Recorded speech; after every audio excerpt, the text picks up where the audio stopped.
This is a map of Israel during the time of Jesus. Now, this map does come from the ESV Study Bible, and it shows you the different regions and rulers of the time of Jesus' ministry. Now, they're under Roman occupation, which means the Romans are in charge. And you have different regions. You have the region of Galilee up here. You have the region of Samaria up here. The region of Judea right here. And Idumea down here. All these are mentioned in the Bible. Now you also have the region of the Decapolis, Perea, and so on. Now the green region here was ran by Archelaus. Now Archelaus was governor after AD 6, and we know that Pilate was in charge of this region, specifically during the time of Jesus' trial and crucifixion. To the north, this gray area up here, this, along with Perea, both would have been ruled by Herod Antipas. Now, Herod had his own little palace in Jerusalem itself, but he was in charge of these areas. Now, Herod was not a Jew. He was actually of foreign descent, which is also why the Jews didn't like him very much. He tried to buy their affection by pouring money into the temple complex, but it didn't help that the garrison for the Roman occupation was also attached to that same complex. Now to the north it says Philip. This would be Herod Philip. That's Herod Antipas's relative. And the Decapolis is mentioned a few times in the Gospels. This is where we saw the demons go into the herd of pigs and they charged down into the water and drowned. This is also where Jesus feeds the 4,000. There is a feeding of the 5,000, but Matthew tells us of a second time where he feeds the 5,000. This is specifically a Gentile territory. And the Samaritans were considered half-breeds. They only believed in the first 5 books of the Old Testament, what we call the Torah, and they were half Jewish, half Gentile. And they had a lot of unbiblical practices as well. The Jews did not like to associate with the Samaritans, and they would go out of their way to go around them. So when Jesus goes from Judea to Galilee, he's intentionally going through Samaria. Now, before we get to Jesus' ministry, as a child with his parents, he did have a little bit of traveling. So up here we have this hometown of Nazareth. It was not where he was born.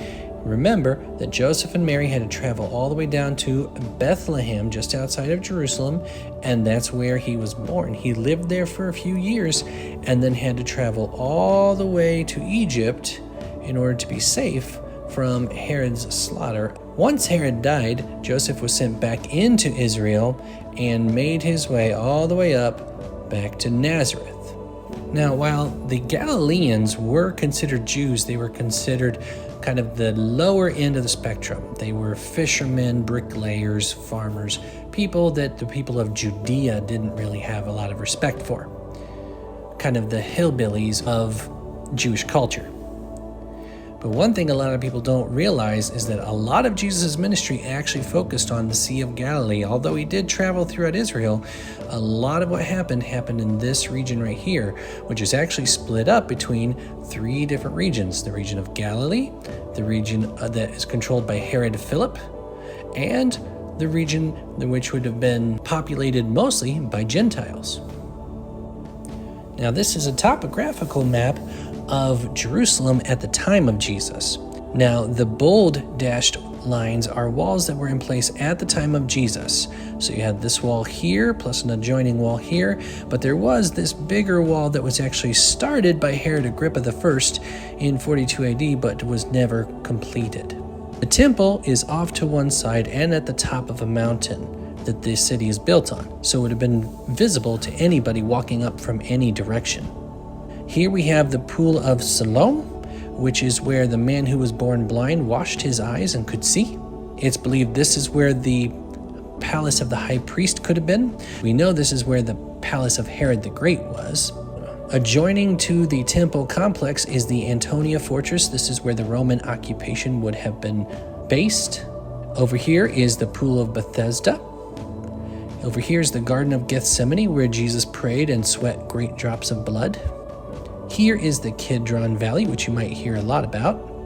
And out here are two different proposed places for the crucifixion site of Jesus. The truth is we don't exactly know where it was other than it was outside of the city. And this right here is exactly why you should get yourself an ESV study Bible. I really can't go through all of that. Now this is a picture of the temple at the time of Jesus.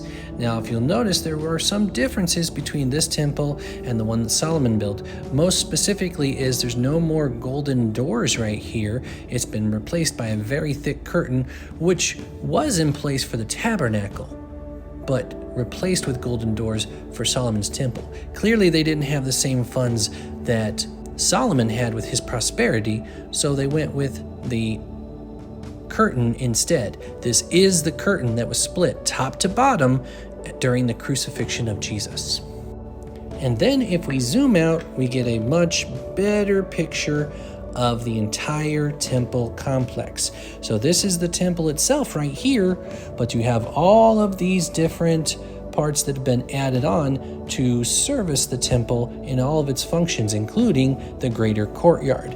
This greater courtyard is what we refer to nowadays as the Temple Mount.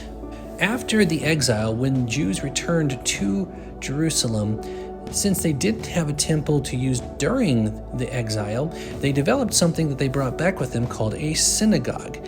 So this is where they would meet to study the scriptures, to hear the reading of scriptures, and to worship their God. There is a place that we suspect is the actual upper room where Jesus met and instituted the Last Supper, or what we call communion. Then he went out to the Garden of Gethsemane to pray. Once he was at the Garden of Gethsemane and arrested, he was taken all the way over to the palace of the high priest, which is where Caiaphas was, then taken over here to the Praetorium, which is where Pilate would have been sent back to Herod, sent back to Pilate, and then taken out to be crucified.